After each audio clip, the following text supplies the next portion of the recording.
అందరికీ నమస్తే. Welcome to the Telugu YouTube channel. ఇప్పుడైతే మనం ఆంధ్రప్రదేశ్ ప్రభుత్వం నూతనంగా ప్రవేశపెట్టిన తెలుగు పాఠ్యపుస్తకాలను అయితే రివ్యూ చేస్తున్నాం. టెట్ అండ్ డిఎస్సి ఆస్పెక్ట్లో. అందులో భాగంగా ఈరోజైతే మనం 5వ తరగతి తెలుగులోని 7 పాఠాలు అయితే ఇప్పటివరకు చెప్పడం జరిగింది. ఈరోజు 8వ పాఠమైనటువంటి ఇటింగ్య పండుగ అయితే ఏదైతే ఉందో, ఇటింగ్ పండుగ ఏదైతే ఉందో దాని గురించి చూద్దాం. సో దీని ఇతివృత్తం అయితే సంస్కృతి సాంప్రదాయాల గురించి పరిచయం చేయడం. ఇది ఏ ప్రక్రియలో జరుగుతుందంటే సంభాషణ ప్రక్రియలో జరుగుతుంది. ఇటింగ్య పండుగ సంభాషణ ప్రక్రియలో జరుగుతుంది. ఇది ఇతివృత్తం ఏంటంటే మనకు ఉండేటటువంటి సాంస్కృతిక సాంప్రదాయాలను ఒకసారి గుర్తు చేసుకోవడం. ఇక పాఠ్యాంశంలోకి వెళ్తే స్టార్టింగ్లో అయితే మనకి ఇలా వినాయకుడు చుట్టూ పిల్లలు ఉండేటటువంటి చిత్రం అయితే కనిపిస్తూ ఉంటుంది. కింద అయితే కొన్ని ప్రశ్నలు అయితే ఇవ్వడం జరిగింది. మీరు ఈ చిత్రంలో ఏం గమనిస్తున్నారు, ఏం జరుగుతుంది అని అడిగారనమాట. అంతేకాకుండా ఇక్కడ రచయిత పరిచయం కూడా మనకి ఇవ్వడం జరిగింది. సో మనకి రచయిత గురించి చూసుకుంటే గిడుగు వెంకటరామమూర్తి ఇవ్వడం జరిగింది. సో ఈయన గురించి అయితే కొన్ని చాలా ఇంపార్టెంట్ క్వశ్చన్స్ రావడానికి అవకాశం ఉంటుంది.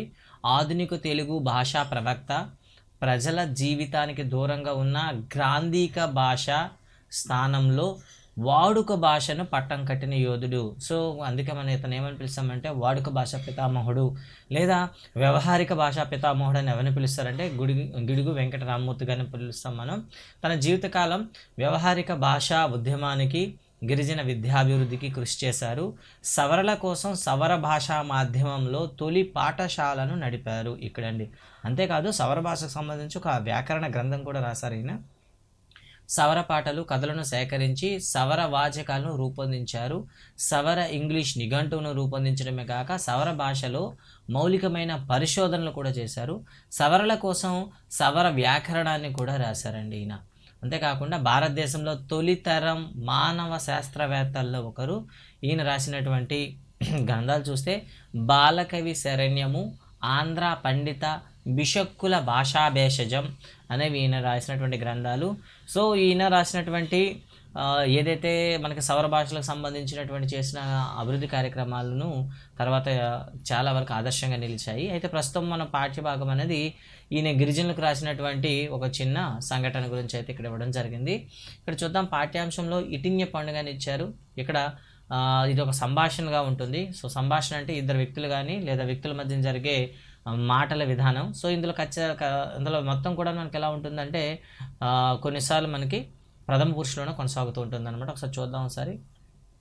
విజయవాడ నుండి క్రాంతి, అక్షయ ఇద్దరు పిల్లలండి కుటుంబ సభ్యులతో కలిసి పాడేరు వచ్చారు. సో అక్కడ వాళ్ళ పెదనాన్న ఉద్యోగం చేస్తున్నారు. ఇంటికి వెళ్తుంటే దారిలో డప్పులు, తుడుములు, కొమ్ము బోరలు. డప్పులు అంటే మీకు తెలిసి ఉంటుంది. తుడుము అనేది ఒక సవర వల్ల ఉపయోగించే ఒక వాయిద్యము. కొమ్ము బోర అంటే జంతువుల కొమ్ముతో చేసినటువంటి ఒక బోర, అంటే గాలితో పనిచేసేటటువంటి ఒక వాయిద్యం అనమాట. శబ్దాలు వినబడ్డాయి. ఇప్పుడు క్రాంతి అడుగుతున్నాడు, పెదనాన్న ఏమిటా సందడి అని. అప్పుడు పెదనాన్న అంటున్నారు, వాళ్ళు ఇటింగ్య పండుగ చేసుకుంటున్నారు. దీనినే కొంతమంది గిరిజనులు విటింగ్య పండుగ అని కూడా అంటారు. సో చూడండి, ఇటింగ్య పండుగకి చాలా పేర్లు అయితే ఉన్నాయి. శ్రీకాకుళంలో ఒక పేరుతో పిలుస్తారు, విజయనగరంలో ఒకలా పిలుస్తారు. సో కాబట్టి ప్రతి పేరు కూడా మనకు అవసరమే ఉంటుంది ఇక్కడ. ఇక తర్వాత మనం చూసుకుంటే అక్షయ ఇటింగ్య పండుగ అంటే ఇటుకలు పెట్టి చేస్తారా అని అడిగారు అనమాట. అప్పుడు క్రాంతి అంటున్నాడు, ఇలాంటి పండుగ గురించి మేము ఎప్పుడూ వినలేదు, దీన్ని ఎవరు చేసుకుంటారు. ఇప్పుడైతే పెద్దనాన్న అయితే దీనికి విశ్లేషణ అయితే ఇవ్వడం జరుగుతుంది. నిజానికి ఇటింగ్య పండుగ అనేది విశాఖ, విజయనగరం జిల్లాల్లో మన్యం వాసులు చేసుకుంటారు. అయితే అక్షర క్వశ్చన్ వచ్చింది, ఎప్పుడు చేసుకుంటారు. పెద్దనాన్న అప్పుడు మళ్ళీ చెప్పడం జరుగుతుంది. ఇటింగ్య పండుగ ఎప్పుడు జరుపుకుంటారు, మార్చి లేదా ఏప్రిల్ నెలలో చేస్తారు. ఇది ఒడియా సాహచర్యం ఉన్నవారు చైత్ పొరోబ్ అంటే చైత్ర పర్వం అని పిలుస్తారు.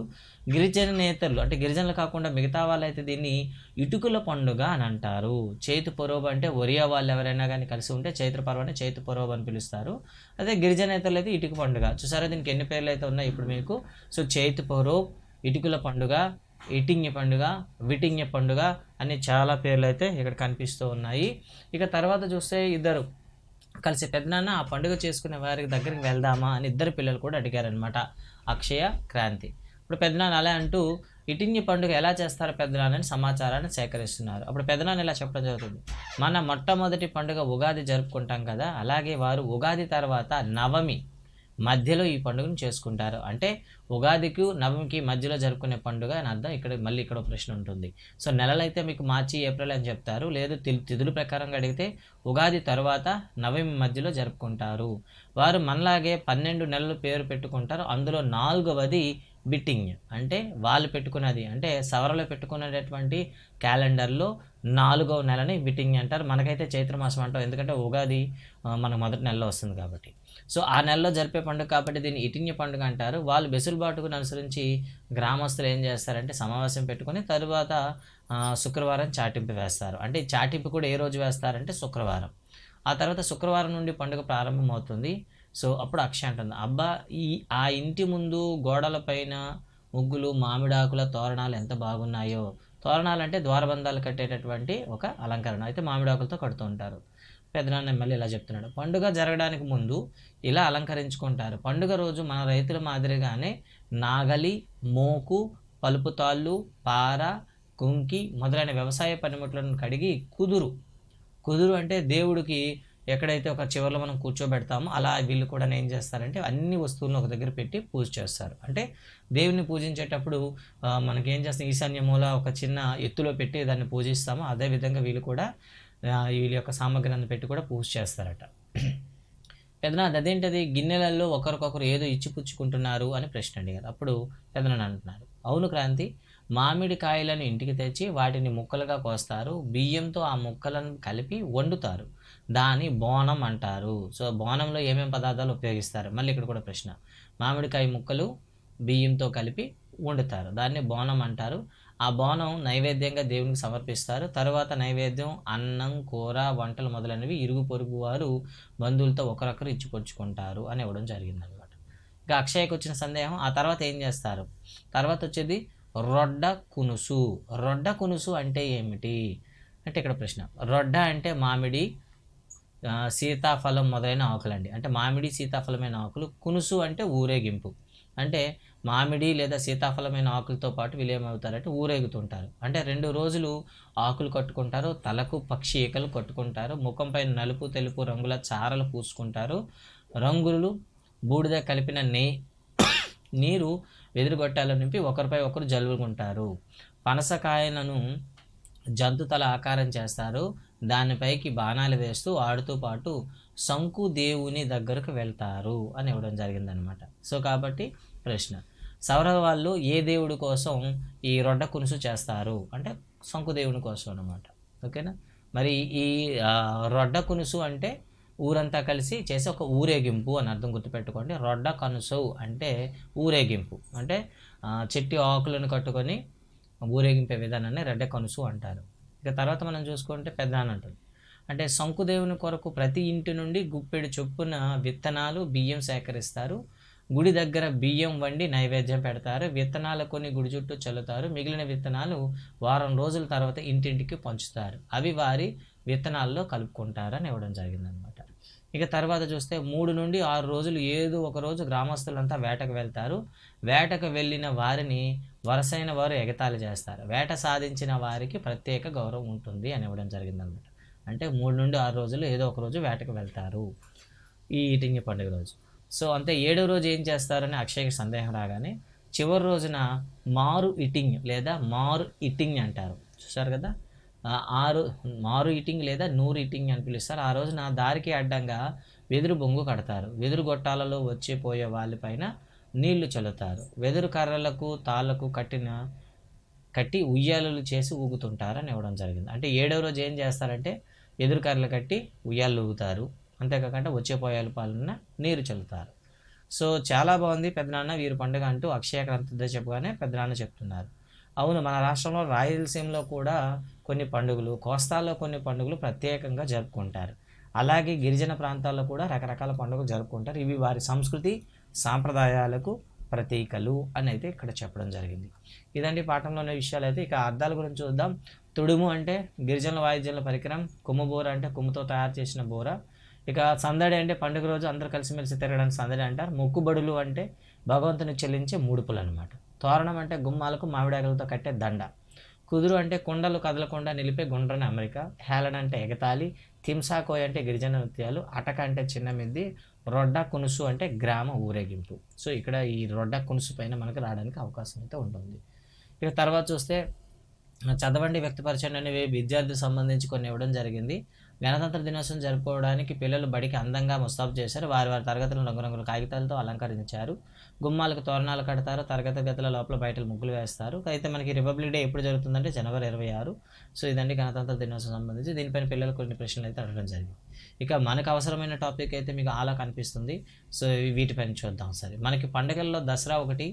ఇది అశ్వయుజ శుద్ధ పాడ్యమి నుండి నవమి వరకు సాగుతుంది. ఇక్కడ ప్రశ్న, దసరా ఉత్సవాలు ఆంధ్రప్రదేశ్లో ఎప్పుడు ప్రారంభమవుతాయి?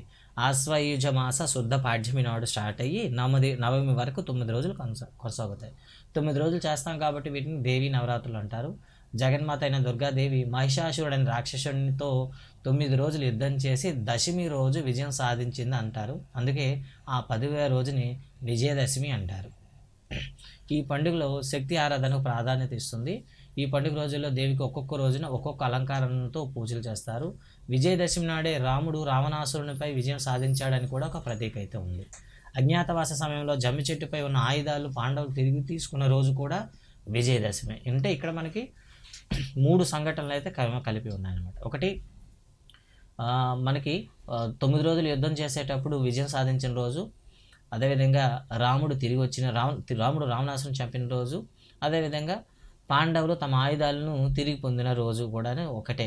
కాబట్టి అందువల్ల జమ్మి ఆకులతో ఈరోజు పూజలు చేస్తే మంచిదని అందరు కూడా అనుకుంటుంటారు. Okay, right. ఇవండి మనకి దసరాలో విజయదశమికి సంబంధించి. ఇక్కడ కూడా మనకి ప్రశ్నలు రావడానికి అవకాశం ఉంటుంది. వాటిలో విజయదశమి సంబంధం లేనిదని చెప్తూ ఏదో ఒకటి ఇవ్వడం జరుగుతుంది, కావాలని గుర్తుపెట్టుకుంటారు. సో మహిషాసురుడి పైన విజయం, రావణాసురుడి పైన విజయం, తిరిగి ఇంటికి రావడం, ఈ 3 సంఘటనలు అయితే ఉన్నాయి. వీటిని కూడా ఒకసారి అబ్జర్వ్ చేస్తారు.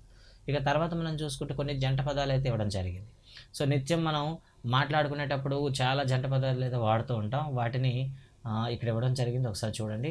ఒకటి, శుచి శుభ్రం, ఊరు పేరు, చిందర వందర, అన్నం పుణ్యం, ఉక్కిరి బిక్కిరి, నగా నట్ర, ఇరుగు పొరుగు, తిండి తిప్పలు, పొలం పుట్ర, ఇల్లు వాకిలి, కట్టు బొట్టు, కూర నార. ఇవన్నీ కూడా మనకి ఏమంటే సొంత వాక్యాల్లో రాయమన్నాడు. సో ఇవి జంట పదాలు, సో విద్యార్థికి సంబంధించి. ఇక తర్వాత కొన్ని పదాలు అయితే ఇవ్వడం జరిగింది. అలాంటివే, సో తొట్టతుద, అట్టడుగున, కట్టకడ, చిట్ట చివర, ఎట్టకేలకు, పట్టపగలు. సో వీటిని కూడా ఇవ్వడం జరిగింది. మనకి మొట్టమొదట అంటే ప్రారంభం అనేది, తొట్టతుద అంటే చివరిది, అట్టడుగున అంటే అన్నిటికన్నా లాస్ట్ది, కట్టకడ అంటే ఇది కూడా చివరన, చిట్ట చివరన అని అర్థం వస్తుంది, ఎట్టకేలకు మొత్తం మీద చివరకు అని అర్థం. సో పట్టపగలు అంటే మధ్యాహ్నం 12 గంటలు. సో దీన్ని మనం పట్టపగలు అని పిలుస్తాం. సో ఈ విధంగా కొన్ని జంట పదాలు అయితే ఇవ్వడం జరిగింది. ఇక తర్వాత ప్రశ్న జవాబులు ఇవ్వడం జరిగింది. ఇక ఇటింగి పండుగ గురించి మిత్రులు లేక విద్యార్థులకు ఇవ్వడం జరిగింది. ఇక భాషాంశాల కోసం చూస్తే మాత్రం ఇక్కడ మాత్రం ఒక కొత్త ప్రయోగం అయితే మనం చేయడం జరిగింది, ఒకసారి చూద్దాం. సో పాలు సేమియాతో పాయసం చేస్తారని ఇవ్వడం జరిగింది. తోకి అండర్లైన్ చేశాడు. మీకోసం నేను బొమ్మలు తెచ్చాను కోసం, తరుణ్ గురించి వాళ్ళ అమ్మ బడికి వెళ్ళింది గురించి, సుస్మితకు శిరీష చాక్లెట్లు ఇచ్చింది, హనుమంతుడు రాముని యొక్క దూతగా లంకకి వెళ్ళాడు. సో ఇలా అండర్లైన్ చేసిన వాటిని కింద అయితే ఇవ్వడం ఇచ్చింది.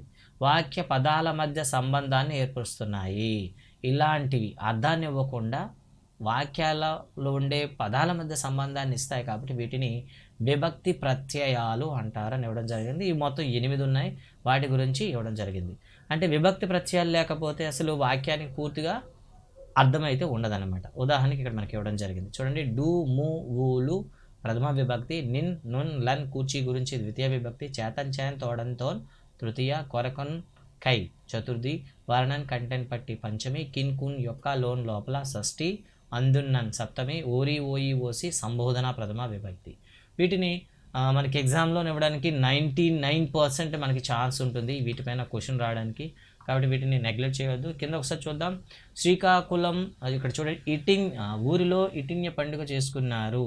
ఇక్కడ లో అనే పదాన్ని ఇక్కడ అండర్లైన్ చేయడం జరిగింది. ఇది మీకు షష్ఠి విభక్తిగా ఇవ్వడం జరిగింది. ఇక తర్వాత మనకు ప్రాక్టీస్ కోసం అయితే కొన్ని ఇవ్వడం జరిగింది.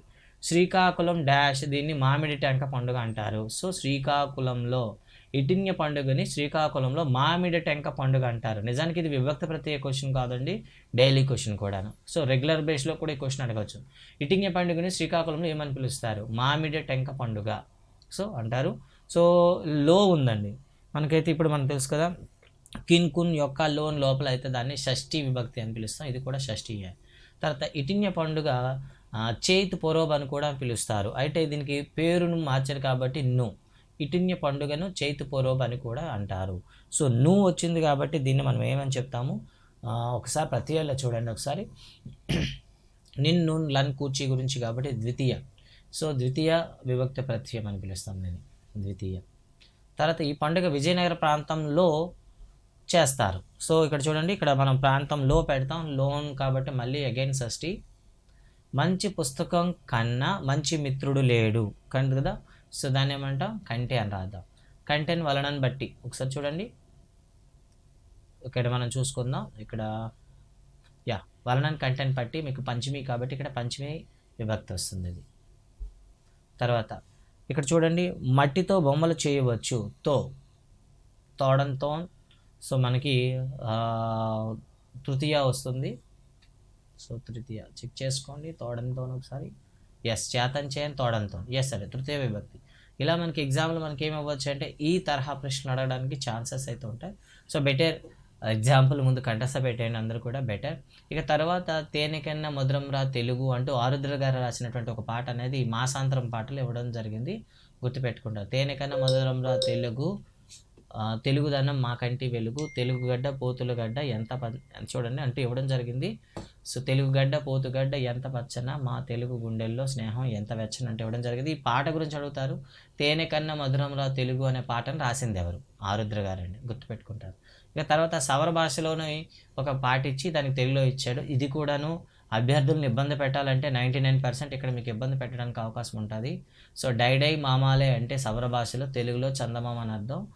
ఆడ తోరన్ పాయిన్ తీయై అంటే చక్కని తేనె తేనె. సో మీరు ఈ ఏవైతే ఉన్నాయో వీటికి రిలేషన్ అయితే మీరు కంఠస్థ పెడతారో లేదా కోడ్ లాంగ్వేజ్ పెట్టుకుంటారో చాలా ఇంపార్టెంట్. గోతోర్ డక్కువ అంటే పాపకి కితకితలు పెట్టవని అర్థం అంట తెలుగులో. ఇది సవర భాష, ఇది తెలుగు భాష. సో ఈ నాలుగింటికి కూడా మీరు రిలేషన్ పెట్టుకోండి. సో గాయస్ నెగ్లెక్ట్ చేయొద్దు, ఆఫ్ మార్క్ అయినా సరే మన జీవితాలు మార్చేస్తాయి కాబట్టి ప్రతిది కూడా డైడై మామలే గుర్తుపెట్టుకోండి. డైడై మామలే అంటే చందమామ. సో ఇది సవర భాషలోను, దాన్ని తెలుగులో ఇవ్వడం జరిగింది. ఇక తర్వాత పండుగలు అయితే యేసుక్రీస్తు గురించి ఇవ్వడం జరిగింది, క్రిస్మస్ పండుగ. సో ప్రపంచవ్యాప్తంగా జరుపుకున్న పండుగలో క్రిస్మస్ పండుగ ఒకటి. ఇది డిసెంబర్ 24 క్రిస్మస్ ఈవ్ గాను, 25న క్రిస్మస్ గాను జరుపుకుంటారు. అంతేకాకుండా 26న బాక్సింగ్ డే కూడా జరుపుకుంటారు. సో చాలామందికి అయితే ఇప్పటి వరకు బాక్సింగ్ డే అంటే ఏదో స్పోర్ట్స్ డే అనుకుంటారు. బాక్సింగ్ డే అంటే 25వ తేదీన తమ మిత్రులు ఇచ్చేటటువంటి గిఫ్ట్ బాక్స్లు ఏవైతే ఉంటాయో వాటిని ఓపెన్ చేయడం కోసం 26వ తేదీన సెలవు ప్రకటించుకున్నారు బ్రిటిషర్స్. దాన్నే మనం ఏమని పిలుస్తాం, బాక్సింగ్ డే అని పిలుస్తాం. అంతే తప్ప కానీ ఇది బాక్సింగ్ స్పోర్ట్స్ డే అయితే కాదు, గుర్తుపెట్టుకుంటారు. సో మిత్రులు బంధువులు తెచ్చినటువంటి గిఫ్ట్ బాక్స్లను ఓపెన్ చేయడం కోసం ఇచ్చుకున్న సెలవే డిసెంబర్ 26 బాక్సింగ్ డే. ఓకే, గుర్తుపెట్టుకుంటారు. సో ఇది మనకు ఉన్నది. ఇది క్రైస్తవుల అతిపెద్ద పండుగ. సో 25న క్రిస్మస్ ఈవ్ గాను, 24న క్రిస్మస్ ఈవ్ గాను, 25న క్రిస్మస్ గాను, 26న బాక్సింగ్ డే గాను జరుపుకుంటారు. సాంప్రదాయ కథనాల ప్రకారం చూసుకుంటే జీసస్ ఒక పశువుల శాలలో పశువుల మధ్య పుట్టాడని, జన్మించగానే అతని తల్లి మేరీ మాత ఆయనకు వస్త్రాలతో చుట్టి వారున్న ధర్మశాలలో ఖాళీ లేనందున పశువుల కొట్టంలోనే ఉంచవలసి వచ్చిందని బైబిల్ చెప్తుంది. సో బైబిల్ క్రైస్తవుల పవిత్ర గ్రంథం ఏదంటే బైబిల్. ఆయన పుట్టినరోజు రాత్రి ఊరికి పక్కన ఉన్న పొలాల్లో కొందరు పశువుల కాపలు తమ గొర్రెల మందలను కాపలా కాస్తున్నప్పుడు దేవదూత ఆకాశం నుండి వారికి ముందుకు దిగి వచ్చి ఆ దూత చుట్టూ ఉన్న వెలుగుకు గొర్రెల కాపలు భయపడ్డారు. దేవదూత వాళ్ళతో భయపడకండి, ఇదిగో మీకోసం సంతోషకరమైన శుభవార్త, ఇవాళ బెత్లెహం అండి. సో యేసుక్రీస్తు పుట్టిన ప్రాంతం పేరు బెత్లెహం, గుర్తుంచుకుంటారు, చాలా ఇంపార్టెంట్. ఇది లోని ఒక పశువుల పాకలో లోకరక్షకుడై పుట్టాడు, ఆయన అందరికీ ప్రభువు. ఆ ఒక పసికందు పొత్తిగుడ్డలో చుట్టబడి పశువుల శాలలో ఉన్న దానా తొట్టెలో పడుకొని ఉన్నాడు, ఇదే మీకు ఆనవాలని చెప్పి అదృశ్యం అయిపోయిందట. దేవదూత ఇలా చెబుతుండగా పొలమంతా దేవదూతలతో నిండిపోయింది. వాళ్ళంతా దేవునికి స్తుతి గీతాలు పాడి మాయమయ్యారు. గొర్రెల కాపులు హుటాహున్న వెళ్ళి దేవదూత చెప్పిన పశువుల పాకు చేరుకున్నారు. అక్కడ తొట్టెలో పడుకుని ఉన్న శిశువును చూశారు. అలా 2000 సంవత్సరాల కిందట, అంటే ఇప్పటికైతే 2022 కాబట్టి మనం 2022 సంవత్సరాల కిందట డిసెంబర్ 24వ తేదీ అర్ధరాత్రిన యేసుక్రీస్తు జన్మించారు అనమాట. అందువల్ల ఆ మరునాడు అంటే డిసెంబర్ 25ను క్రిస్మస్ పండుగ జరుపుకుంటారు, యేసుక్రీస్తు బర్త్డే అనమాట. ఈ పండుగను క్రైస్తవులు తమ ఇళ్లను, చర్చిలను అలంకరిస్తారు. వెదురు బద్దలతో, రంగు కాగితాలతో ఒక పెద్ద నక్షత్రాన్ని తయారు చేసి ఇంటి కప్పు మీద ఎత్తులో పెడతారు. రాత్రివేళ దీపాలంకరణలతో ఇల్లు చర్చిలు అందంగా ఉంటాయి. ప్రతి ఇంట్లోనూ ఒక క్రిస్మస్ చెట్టును ఏర్పాటు చేస్తారు.